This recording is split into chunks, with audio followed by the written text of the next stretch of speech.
En 1903, pour relancer l'immigration à partir de l'Inde, seul pays à bras abondants et bon marché, un référendum populaire est organisé par la presse locale pour donner la parole aux propriétaires et aux usiniers sur la question de la main-d'œuvre.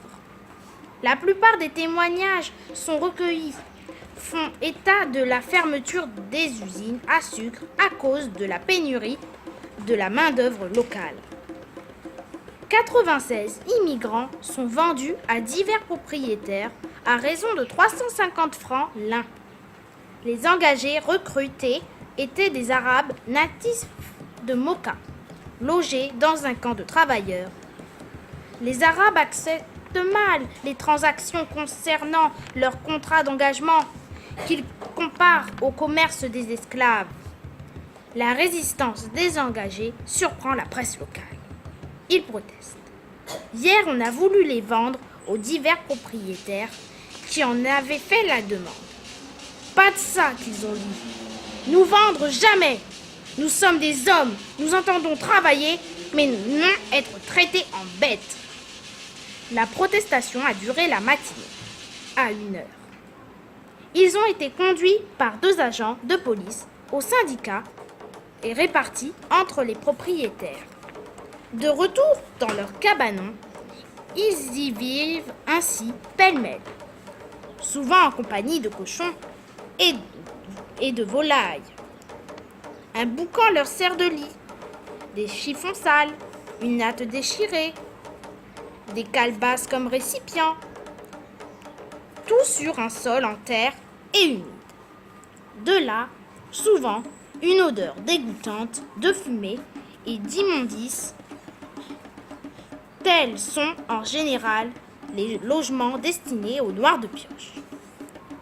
C'est là qu'un soir, Victoria et Zacharie se mirent à rêver de liberté en racontant la légende qui autrefois permit à ceux qui en firent le souhait de découvrir le chemin qui menait vers cette terre promise à Mafati.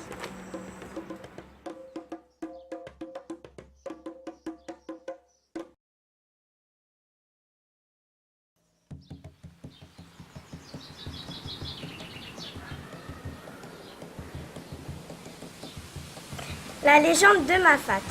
Notre histoire se déroule au XVIIIe siècle à La Réunion, plus précisément dans un camp d'esclaves.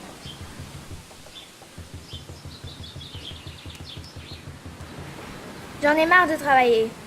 Moi aussi. En plus, on est maltraités. On se fait fouetter pour un rien. On travaille tout le temps. J'en ai assez. Et si on s'échappait ? Ils attendirent la nuit et l'obscurité totale. Puis sans un bruit, ils se faufilèrent hors du camp.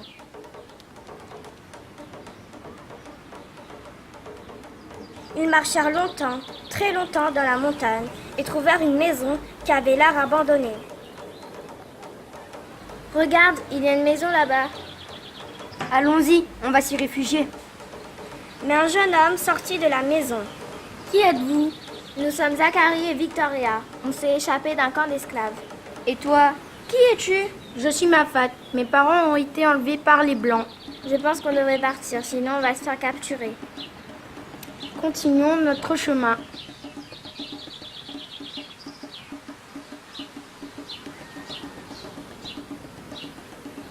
Après un long trajet, ils trouvèrent un endroit idéal pour construire une cabane. Ils y restèrent près de 3 mois.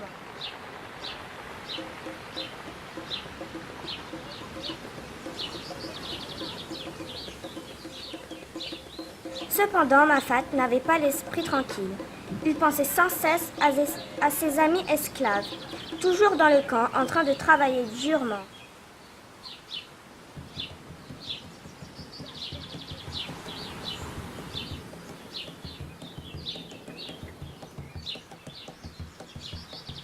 Mais dites-moi, pourquoi nous on est libres et il y a encore des prisonniers ? Mais oui, tu as raison, On devrait aller les libérer. Oui, allons-y.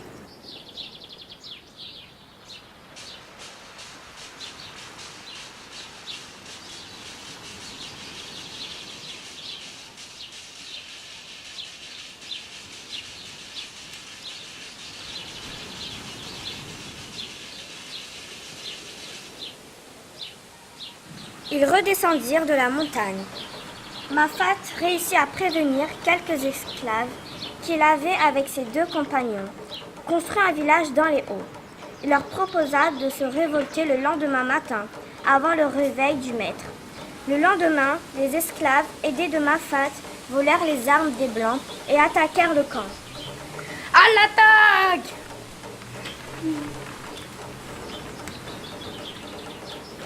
Ce jour-là, le maître et ses amis furent capturés.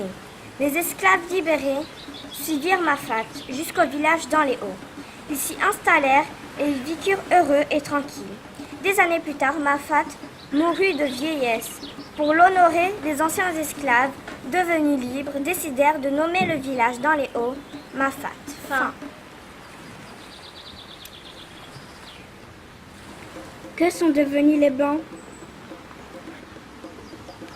Ils reprirent la mer sur le bateau et quittèrent l'île à jamais.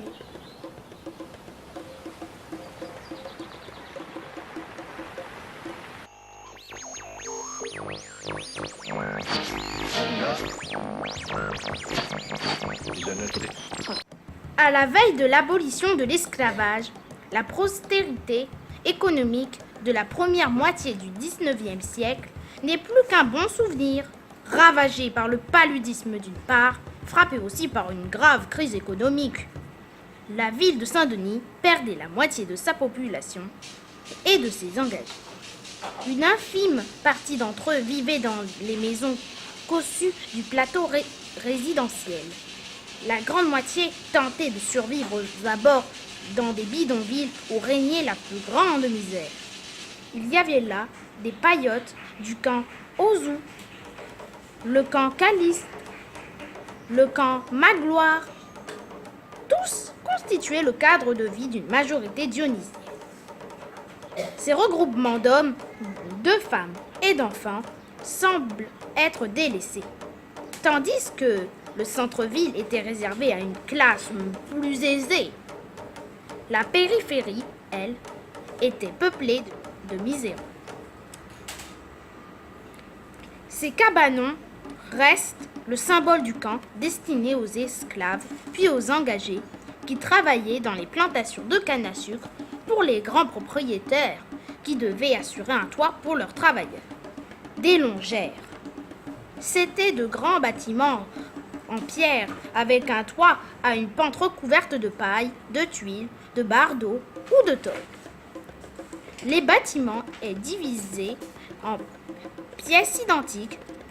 Chaque pièce de 3 ou 4 mètres de côté environ est éclairée le jour par l'unique porte d'entrée et par de petites ouvertures situées en haut du mur au fond. La modernité est à la porte et elle arrive à grands pas. Faut-il sauver le seul bien qui nous est appartenu? Notre mémoire, notre culture, ce que nous savons des plantes et des racines, la préserver et l'honorer, cette grande reine nature qui nourrit et nous guérit. De cette fleur exceptionnelle dépendait notre survie lorsque les commandants seront lassés de nous maltraiter. On saura la protéger, la faire prospérer. Belle, belle sera cette rose, reine de nos propres croyances, la seule magie de notre avenir.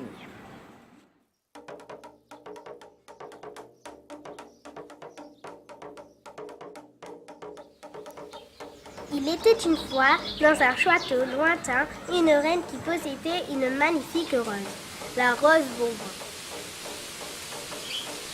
Un soir, 2 petites filles, Lilou et Joélie, décidèrent de voler la rose Bourbon.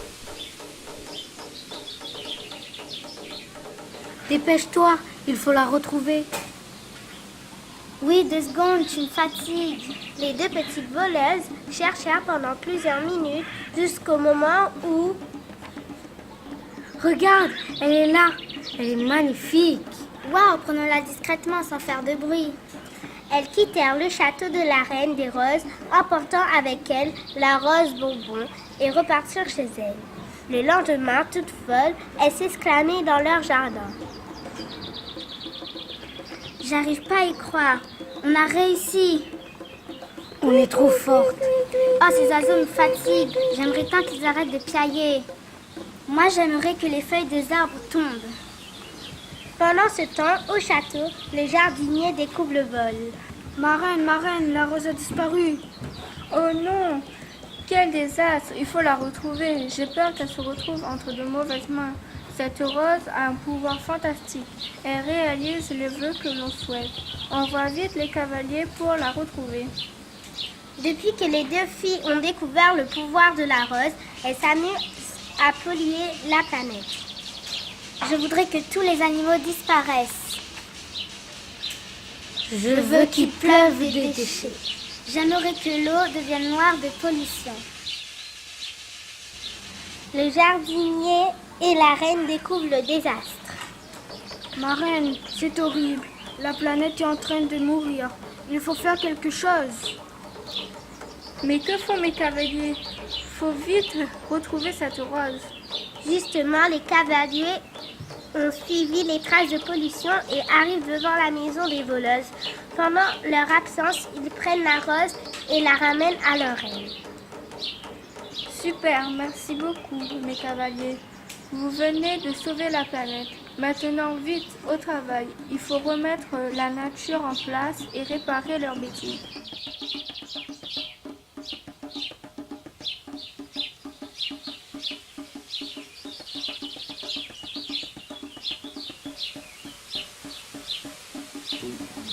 Fin. Mais en fait, que sont devenues les deux pollueuses?